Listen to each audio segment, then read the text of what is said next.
Rathod sir प्रशासकीय त्यांच्याकडे charge आहे सर्व JDR ऑफिसचा आणि त्यांच्या सोबतच आम्ही सर्व ऑफिसमध्ये फिरलो। यांचं जे रजिस्टर आपण अगोदरच बघितलेलं आहे, मुवमेंट रजिस्टर, जे कुठला अधिकारी कर्मचारी कुठं जातो काय करतो याच्यासाठी ती एक व्यवस्था आहे सरकारनं दिलेली।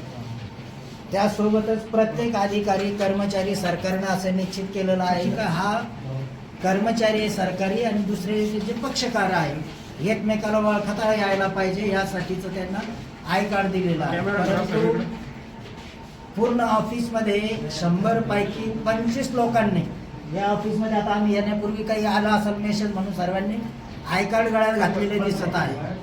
म्हणजे एक सामान्य माणसासारखं राहणं, आय कार्डचं पालन न करणं, जी सिव्हिल सर्व्हिस जी आहे सिव्हिल सर्व्हिसचं पालन सुद्धा न करणं, म्हणजे इतका मोठा गैरकारभार याच्यामध्ये JDR ऑफिस छत्रपती संभाजीनगरमध्ये चालू आहे असं आम्हाला निदर्शनास आलं। आणि यासोबतच काही पक्षकार आम्हाला भेटले। एक साधा GPA करण्यासाठी पक्षकारांनी सांगितलं, डॉक्युमेंट दाखवलं, साधा GPA करायला 15,000 रुपये, 15,000 रुपये पक्षकाराकडून घेण्यात येतात। तर या संदर्भात माननीय राठोड साहेब जे प्रशासकीय अधिकारी आहेत JDR ऑफिस छत्रपती संभाजीनगर यांना आपण विचारू, सर जी डाटा एंट्री असते, पहिली गोष्ट हे जितके लोक काम करतात असंच होतं साहेब, आम्ही त्याच्यातले एक साक्षीदार आहोत, आमच्याकडे एव्हिडन्स आहे। म्हणजे एक तर दुसरं तुम्ही ऑफिस मार्फत, आम्ही पक्षामार्फत तर काय करायचं करणारच आहोत, परंतु आता चालता विनंती करतो की जितके तुमचे परवानाधारक एजन्सीज आहेत त्यांना डाटा एंट्रीचे इतके पैसे घ्या असं तुमच्या दुकानात लावा। जर दस्त GPA असेल किंवा खरेदी खत असेल, भाडेपट्टा असेल, आदला बदल डीड असेल, जे काही मृत्यूपत्र असेल, ज्या काही डीड असेल, पक्षकाराला माहिती यांच्याकडे फॉर्मॅट असतो, त्याचे किती पैसे घ्यायला पाहिजे एजन्सीनं, याची सुद्धा प्रत्येक ऑफिसेसमध्ये त्यांच्या नोटीस बोर्ड लावला पाहिजे, तुमच्याकडे लावायला पाहिजे आणि त्या एजन्सीकडे, आणि अधिकृत एजन्सी आहे तुम्ही त्यांना सर्टिफाय केलेलं आहे त्यांच्या दुकानात पाहिजे। तिसरा प्रश्न, हे जे काही एजन्सीवाले आहेत तुमच्या नावानं सांगतात का साहेबाला पैसे द्यावे लागतात, याच्याबद्दल तुमचं काय म्हणणं आहे? साहेबाला पैसे द्यावे लागतात आणि म्हणून आता हे चुकीचं, तुमच्या समर्थनात बोलण्याचा तुम्हाला 100% अधिकार आहे, परंतु साध्या GPA रजिस्टर करण्यासाठी तुमच्या फॉर्ममध्ये आता तर तुम्ही पैसे घेण्याचे अधिकार सुद्धा दिलेले नाही GPA धारकाला, नाही आहे ना, म्हणजे क्लिष्ट काहीच नाही तो GPA। मग त्याला तुमच्या म्हटल्याप्रमाणे खर्च किती यायला पाहिजे, एजन्सी, डाटा एंट्री, दस्त, सरकारी फीस, हँडलिंग चार्जेस, हे सर्व मिळून किती खर्च यायला पाहिजे? स्टॅम्प लागतो 500 रुपयाचा, 500 रुपये, 100 रुपये नोंदणी फी, 600 पर पेज 40 रुपये, ते 20 पेजेस धरले, 4 पंचे 20, 400 ते 800 झाले, बस 800। एजन्सीला किती द्यायला पाहिजे? त्याचा काय क्रायटेरिया ठरवलेला आहे? ते सांगते। उत्तर प्रदेशामध्ये 100 रुपये त्याची लेखणी आवड असते त्यांची, त्यांची रेकॉर्डिंग आहे। डाटा एंट्री 50 रुपये त्याची, म्हणजे एकंदरीत त्यांना 500 रुपये द्यायला काय हरकत नाही, बरोबर आहे की नाही? हा, एका पेपर एका डॉक्युमेंटचे जो काही विलेख येईल तर एका एजन्सी वाल्याला 500 रुपये द्यायला पाहिजे। एक रजिस्ट्री जर करायची असेल तर 500 रुपये खर्च 15,000 घेतला जातो, तर हे काही संयुक्त आहे। चुकीचं आहे। बघा, डायरेक्ट आमच्याकडे कोणी येत नाही, मी तर तुमच्या चॅनलद्वारे आवाहन करतो पब्लिकला की त्याने डायरेक्ट ऑफिसमध्ये जा, म्हणजे कोणतेही आमच्या सब रजिस्टर ऑफिसमध्ये जा। आता कसं झालेलं 1 डिस्ट्रिक्ट 1 रजिस्ट्रेशन आहे, बरोबर, म्हणजे जिल्ह्यातलं सोयगावचा डॉक्युमेंट इथं होऊ शकतो, इथला डॉक्युमेंट तुम्ही सोयगावला करू शकता। तर संभाजीनगर जिल्ह्यातले जे पब्लिक आहे, जे माझ्या ऐकत असतील, त्याने डायरेक्ट कार्यालयामध्ये जा, तिथल्या SROला भेटा, कोणत्याही मध्यस्थांमार्फत डॉक्युमेंट करू नका, असं या दोन्ही विभागाकडे कळकळीची विनंती सर्वांना। चालेल, साहेबांनी जे सांगितलेले जनतेने त्याचं लक्ष घ्यायला पाहिजे आणि या प्रसंगी साहेबाच्या माध्यमातून मी आवाहन तर करतो जनतेला, परंतु साहेबाला सुद्धा आवाहन करतो की जितके तुमचे नोंदणीकृत एजन्सीज आहे त्यांच्या ऑफिसेसमध्ये लिहून घेतलं. पुढच्या ते वेळी आले, मी तुम्हाला सोमवार स्टार- मंगळवार पर्यंत इथं तुमच्याकडे सुद्धा लिस्ट पाहिजे प्रत्येक SROच्या ऑफिसमध्ये का हे आमचे अधिकृत आहे, ह्या डॉक्युमेंटचे इतकेच पैसे द्यायचे आहे. हे जर नाही अधिकृत झालं पाहिजे. तर मीच पत्रकाराला सोडून दुसऱ्या माणसांना घेऊन पुन्हा पाठवतो, तुम्हालाच धरून देतो की किती पैसे घेतात. रजिस्ट्रीचे जनतेचं शोषण किती होतं, 1-1 लाख रुपये घेतले जातात. नाही. 70,000 रुपये घेतले जातात. माझ्याकडून मी नाही, नाही. SRO काही सांगता. नाही. खुलताबादला मी पैसे दिले एजंट मार्फत, नाही. आमच्याकडे पुरावा आहे. म्हणजे मी स्वतः रजिस्टर केले. जे तुम्ही सांगितलं जास्तीत जास्त 1500 रुपये एका डॉक्युमेंटला पाहिजे, मी 15-15 हजार दिलेले. आणि म्हणून मी तर वकील आहे आणि ह्या काय सर दिली तुम्ही? नाही मला ते जाणायचं होतं सत्यता काय. नाही.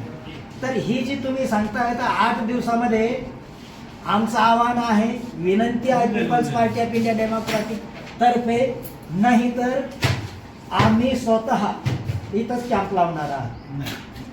पीपल्स पार्टी ऑफ इंडियाच्या माध्यमातून आम्ही आमचं बॅनर आणि हे इतके पैसे लागतात आणि त्याच्यावर आमच्याकडे या जनतेनं आणि आमच्याकडून फुकटात रजिस्टर करून घ्या, जे काही तुमचे डॉक्युमेंट आहे त्याच्याबद्दल आम्ही कारवाई करणार. त्याच्या अगोदर तुम्ही तुमचे जे आम्ही सांगितलं ते मान्य करावं आणि प्रत्येक एजन्सी आणि आपल्या याच्यामध्ये लावावे ही विनंती. धन्यवाद. जय भीम, जय मूळ निवासी. चलो. सर काय सांगाल आज तुम्ही रजिस्ट्री ऑफिस जय भीम, जय मूळ निवासी. मी advocate Vijay Wankhede, People's Party of India Democratic या पक्षाचा वरिष्ठ कार्यकर्ता. आमचे सहकारी Sunil Salve, People's Party of India Democratic या पक्षाचे शहराध्यक्ष. आज आम्ही आमच्या वैयक्तिक कामानिमित्त JDR ऑफिस छत्रपती संभाजीनगर यांना भेटण्यासाठी आलो. तर असं दिसलं की बहुतांश कर्मचारी गैरहजर होते. JDR साहेबसुद्धा छत्रपती संभाजीनगरवरून त्यांना जी जिल्ह्यामध्ये वापरण्यासाठी गाडी दिलेली आहे सरकारने, तिचा वापर करत ते नाशिकला गेलेले आहे. गेले तर गेले ठीक आहे, परंतु त्यांचं जे मुवमेंट रजिस्टर आहे एस्टॅब्लिशमेंट मधलं, तिथंही त्यांनी काही भरलेलं नाही. आम्ही पूर्ण JDR ऑफिसमध्ये SR जिथं जिथं रजिस्ट्री होतात, जे दस्त नोंदवल्या जातात तिथं फिरलो. तिथल्या कर्मचाऱ्यांच्या गळ्यात काही सरकारी आयडेंटिफिकेशन आय कार्ड दिसले नाही. त्यासोबतच प्रत्येक ठिकाणी जनतेकडून साध्या दस्तांसाठी 1 लाख रुपये ते 15,000 20,000 अशा पद्धतीचे पैसे घेतले जातात गैरकायदेशीर. अशा जनतेच्या तक्रारी आमच्याकडे आलेल्या होतात. म्हणजे जिथं 2,000 रुपये लागतात तिथं 20,000 रुपये घेतल्या जातात. म्हणजे आणि जिथं फक्त 13 लोक आहे रजिस्टर्ड, इथं जे परवानाधारक दस्तलेखक आहे प्रशासकीय अधिकारी राठोड यांनी सांगितलं, परंतु त्यांच्याकडं डाटा एंट्रीला किती पैसे लागतात, दस्त नोंदणीला किती पैसे लागतात, दस्त तयार करण्यासाठी किती पैसे लागतात, असं कुठलाच रेट चार्ट लावलेला नाही. ना त्या एजन्सीच्या दुकानामध्ये लावलेला नाही किंवा यांच्या SRO ऑफिसमध्ये सुद्धा लावलेला नाही. म्हणजे येन केन प्रकारे जनतेला इतकं या ऑफिसच्या माध्यमातून लुटलं जात आहे हे आमच्या निदर्शनास आलं. आणि म्हणून आज आम्ही सर्व आपल्या माध्यमातून महाराष्ट्राच्या जनतेला हे दाखवलेलं आहे.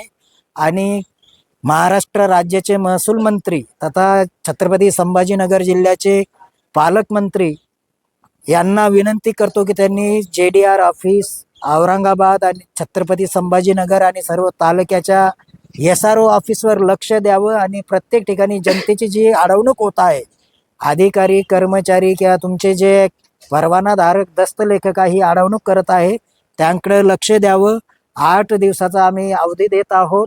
जर JDR आणि SOR तालुक्याचे आणि या इथले शहरामधले यांनी जर कार्यवाही नाही केली तर Peoples Party of India Democratic या पक्षाच्या माध्यमातून आम्हीच इथं कम्प्युटर टाकणार, आम्ही माहिती चार्ट तयार करणार आणि जनतेचे जे दस्त आहे, केवळ सरकारची जी फी आहे, नोंदणी फी, स्टॅम्प फी आणि जे काही हँडलिंग चार्जेस ते भरून देण्याचं काम करू आणि त्यांनीच ते खातेदारांनी भरायचे, पक्षकारांनी. आम्ही फुकटात काम करू आणि त्याच पद्धतीनं सर्वांना JDR ऑफिस SR ऑफिसनं काम करावं असं पालकमंत्री, मुख्यमंत्री, महसूल मंत्री यांनी सक्ती करावी असं आमचं या माध्यमातून, आपल्या माध्यमातून आव्हान आहे. धन्यवाद. जय भीम, जय मूल निवासी. आज जे ते तुम्ही पाहिलं जेव्हा JDR यांची जे हालचाल रजिस्टर मध्ये त्यांची नोंद नाही आणि गाडी पण कुठं दुसरीकडे गेलेली आहे, तसंच काही कर्मचाऱ्यांच्या गळ्यात कार्ड नाहीत, त्यांच्यावर काय कारवाई होवी अशी अपेक्षा आहे. आता पहिल्या वेळेस काय म्हणता, गुन्हा केला त्याला माफ करायला काही हरकत नाही, परंतु ते 8 दिवसामध्ये बदल नाही झाला सोमवार मंगळवारपासून, तर मग त्यांना गरज नाही कार्ड घालण्याची किंवा त्यांना सरकारचे नियम पाळण्याची गरज नाही. तर सरकारला सांगू यांना बडतर्फ करा, सस्पेंड करा, घरी पाठवा. जे लायकबाज आहे, सिव्हिल सर्व्हिस ॲक्टमध्ये कामं करतात सेवा संदर्भाचे, त्यांना नवीन रिक्रूट करा असं आम्ही स्टँड घेणार आहोत. काही खासगी लोकही तुम्हाला आतमध्ये दिसले, हो. याबद्दल काय सांगा. आता त्याच्यामध्ये असं वाटलं का हे जे खाजगी लोक आहे हेच त्यांच्या अधिकाऱ्यांचे बगलबच्चे दिसतात, कारण यांच्या माध्यमातूनच अव्वाच्या सव्वा गैरकायदेशीर पैसे घेतल्या जातात आणि म्हणून ते त्यांचं समर्थन करत होते. आणि ते आता आले, एक महाशय जे वकील नाही त्याच्या चेहऱ्यावर वकिलीचं काही हे दिसत नव्हता, बाज दिसत नव्हता, पण ते मध्ये काम करत होते सर्च. आता मी एक वकील म्हणून तिथं कित्येक वेळेस गेलो, नुसतं उभ्या उभ्या रजिस्टर देत असतात, सांगा पैसे पावती भरली दाखवा आणि हे घ्या रेकॉर्ड, पण तिथे ते बसून इतर डॉक्युमेंटवर दस्तावर शिक्के मारत होते, सही करत होते. म्हणजे हे जे त्यांचे झिरो कर्मचारी बाहेरचे ठेवलेले आहे असं मला ते वाटतं.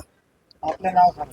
मी advocate Vijay Wankhede, People's Party of India Democratic या पक्षाचा वरिष्ठ कार्यकर्ता, छत्रपती संभाजीनगर.